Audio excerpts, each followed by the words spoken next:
saw DJ the other day. We were kind of playing around with some flexion extension type movements for our forearms, and I saw him on the bench, and I was like, this is probably one of the best setups that I've seen for the forearms that feels safe to kind of load a little bit heavier. You want to walk us through it?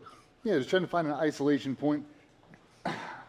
No secret, I've been hurt quite a bit in my life and had a lot of thumb and wrist injuries, and I felt like anytime I would drop this thing over for a wrist roll or a wrist curl, I can only get it to a certain point, and I felt like I couldn't get the max contraction out of it.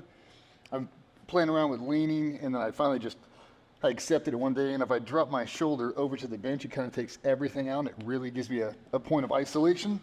But if I drop it all the way over, I've got the entire forearm completely extended, and I roll it down to my fingertips. The entire point is nothing but a contraction now, and I can actually flex this completely. And now I'm not in risk of putting my shoulder in a compromising position. If I try to lean my shoulder off the bench just a little bit, there's a lot of pressure on it. If I just lean all my body weight onto it, takes it out of the equation. I don't feel any pressure, but I can get a full stretch, full contraction, and a full flex in top.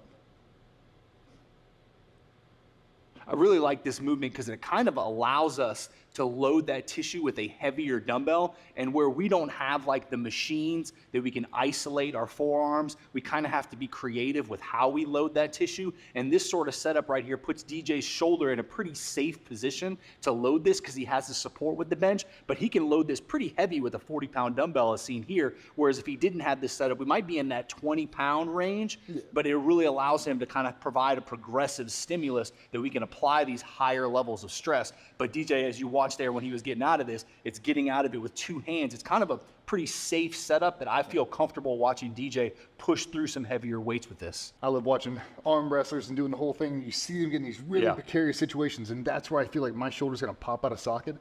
So instead of just accepting that or running the risk, take two hands and lower it into position. But I feel like this is where it gets dicey for me. So if I just put that shoulder on the bench, I take it out of the equation, it's nice and safe. I've loaded 230 pounds on it, and now the only thing I'm really focused on now is just the forearm, the full contraction. And we'll run this with a couple of the other movements we're about to roll now at the end of a posterior day and end of a core day, just to kind of add some extra grip, some extra forearm, really try to take care of those elbows and wrists.